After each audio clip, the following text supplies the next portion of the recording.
truly portable modern gaming, a stylish competitor to the Steam Deck at a similar price, an insane 120Hz display, the latest version of Windows, an incredibly powerful AMD Ryzen processor, access of thousands of games. Sounds like a dream, right? Well, all of that amazing stuff did not matter, because of one tiny little problem. Blue screen of death. Yeah, that lovely blue screen completely ruined my experience with this console for a whole month after I bought it. But let's not get ahead of ourselves. I'll start from the beginning of my adventure with the Asus ROG Ally.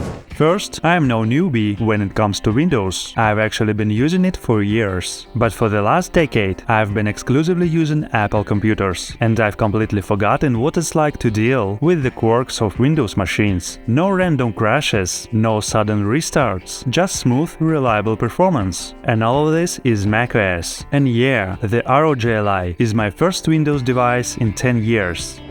So something went wrong, and on January 2nd I decided to buy the Asus ROG Ally at a crazy good price, just 466 euros. I actually got it from AliExpress with free and super fast shipping. It arrived literally the next day. By the way, if you want to grab one at a great price too, make sure to use promo codes at checkout for an extra discount. Links to the ROG Ally and discount codes are in the description box. Alright, let's get straight to the unboxing and go over the specs. The box is completely sealed in plastic, meaning this is a brand new, original unit. There are security seals on the sides, which need to be cut open. Inside, the first thing we see is a quick start guide explaining how to turn on and charge the console. Underneath there is the console itself, also wrapped in plastic. I really appreciate when devices are packaged this well, it just adds to the premium feel. And wow, the console looks fantastic. It has a tactile pleasant matte plastic and a magnificent white color. But let's put it aside for a second and check out what else is in the box. At the bottom, there is a 65 watts power adapter with a non-removable USB-C cable. There is also a separate box with warranty papers, and in the lid there is a paper stand for the console. People seem to make fun of this stand a lot, but honestly, I actually like it and use it all the time. Now, specs time. My Asus ROG Ally comes with an AMD Ryzen Z1 Extreme processor built on the Zen 4 architecture, featuring 12 GPU cores and 8.6 teraflops of power. It has 16 GB of LPDDR5 RAM and 512 GB of storage, which you can upgrade yourself up to 2 TB if you want. I haven't done it, but there are plenty of tutorials on YouTube if you're interested. The display is a stunning 7-inch IPS panel. It's Full HD with vibrant, rich colors, 120Hz refresh rate and 500 nits of brightness. I absolutely love this screen. Plus, it's touch-enabled, which actually helps a lot when dealing with Windows 11's not-so-user-friendly interface. The console weighs a little over 600 grams. Not exactly something you'd throw in your pocket, but it's totally fine for carrying in a backpack. Just keep in mind, you'll need to bring the charger, because this thing won't last long away from an outlet.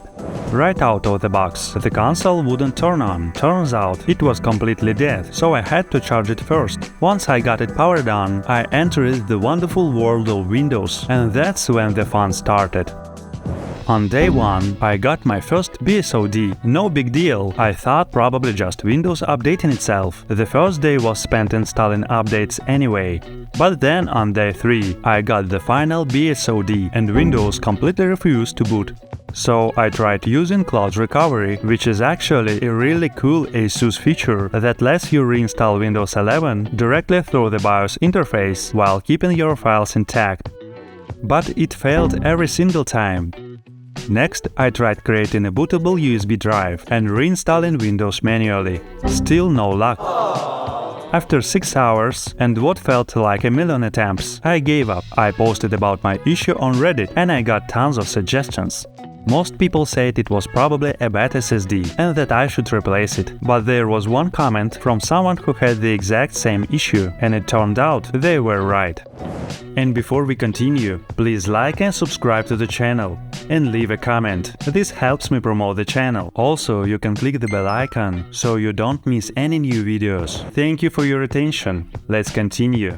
At that point, I contacted Asus support, and that's where things got interesting. Turns out, the ROG Ally has a 2-year warranty. I explained my problem, attached photos, videos, and my proof of purchase, and they replied saying a courier would come to pick up the console for repair. All I had to do was pack it up and hand it over. A week later, the same courier brought my console back. They had somehow reinstalled Windows without replacing any components, so I set it up again and started gaming. 2 days later, BSOD again. No! God, please, no! No!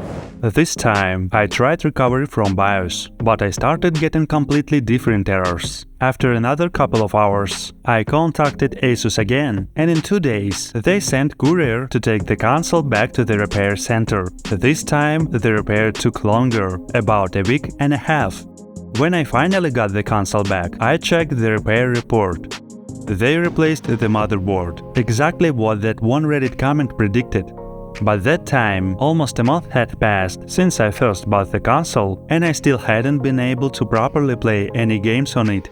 This whole experience really soured my first impression of the ROG Ally. I get that my case is rare, and most people probably won't run into these issues. And yeah, I could have just returned the console, but I wanted to go through the whole process to see if it could actually be fixed. I hope my experience will help anyone who has encountered the same or similar problem. I'll leave the Asus support link in the description box, in case you ever need them.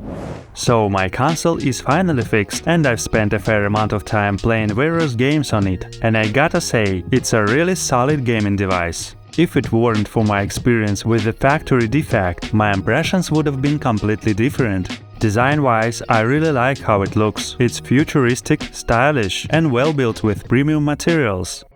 The analog sticks have a smooth action and feature customizable RGB lighting, which you can turn off or change if you want. The face buttons are glossy, large, and have a nice feel. The finger slides comfortably over them. The only thing that bothers me is the round shape of the D-pad. I constantly end up pressing diagonal inputs by accident, like in Ghost of Tsushima, where I'd try to heal, but end up calling my horse at the same time. The shoulder buttons and triggers feels great too. And overall, despite its weight, the console is really comfortable to hold and play for long sessions. Of course, experiences vary, some people might find it tiring over time, but personally, I think the ergonomics are solid. On the top, you've got a headphone jack, an SD card slot, a combo port for an external GPU with a USB connection, volume buttons, and the power button with a built-in fingerprint reader. Huge shout out to Asus for that, it's super convenient and works flawlessly. The speakers really surprised me in a good way. The sound is crisp, and since the speakers are right next to the screen, the audio is directed straight at you, making the experience even more immersive. Another thing I love about this console is the Armory Crate app. It's basically an all-in-one launcher and control center that gives you quick access to key settings. There is a dedicated button next to the screen that brings it up instantly. You can add games from Steam, Xbox, or even ones you installed manually. It's an awesome tool that makes managing the console a breeze.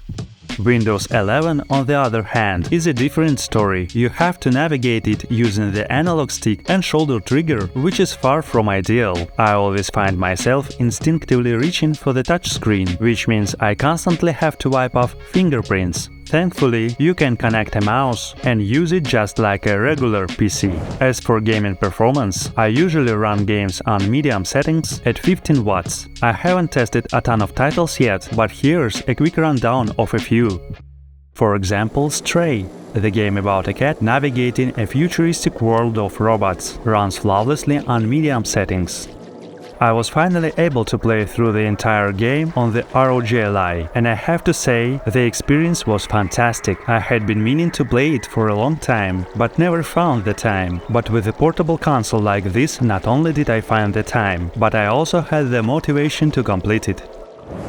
The next game I tested was Ghost of Tsushima. I set the graphics to medium, and the experience was incredibly smooth and enjoyable. The visuals are rich and vibrant, and the frame rate remains stable, making the gameplay feel fluid and immersive. So far, I haven't progressed too far in the story, but whenever I have some free time, I pick it up and play a bit. It's definitely a game I am enjoying on this console. The Witcher 3 also performs impressively well. I originally played and completed this game on PlayStation 4 a few years ago, so I wasn't planning on replaying it in full. However, I launched it specifically to test the ROG Ally's performance, and it runs great. Another game I've been meaning to play for a while is Dying Light 2. Based on my first impressions, the performance is quite decent and the gameplay feels smooth. If necessary, I could always lower the graphics settings a bit to optimize performance further, but as it stands, it's already very playable. One of the coolest features of this console is the ability to play certain Nintendo Switch games using an emulator. In some games that require gyro controls, such as The Legend of Zelda Breath of the Wild, you can install the handheld companion app and switch the input mode to a DualShock 4 controller. This allows the console's built-in gyroscope to function just like it would on a real PlayStation controller, and you to fully complete certain shrine puzzles where motion controls are required. This feature greatly enhances the experience of playing emulated games on the ROG Ally. I've installed a few games on the ROG Ally and haven't encountered any performance issues yet. Everything runs smoothly, delivering a solid frame rate, regardless of whether it's a modern title or an older game like Half-Life 2. As for heat management, the console does warm up during gameplay, but only in the central area. The grips remain cool, so even after a 3-hour gaming session, it's still comfortable to hold. Battery life, however, is a weak point. On average, I get about an hour to an hour and a half before I need to plug it in. That's not exactly ideal for a portable device, but I've gotten used to it. In fact, I find myself gaming on the ROG Ally more often than on my PlayStation 5. I have mixed feelings about the Asus ROG Ally. First, I was unlucky enough to receive a defective unit, which took me almost a month to get fixed before I could actually start using it. Second, Windows 11 gave me an absolute headache with all the reinstallations and system recoveries I had to go through. It was frustrating and time-consuming, leaving me with a lot of negative experiences along the way. And third, after everything I went through, it's hard for me to see this console as a truly reliable and high-quality product. That said, Asus's 2-year warranty and their excellent customer support really impressed me. I had the console repaired twice for free, which I genuinely appreciate.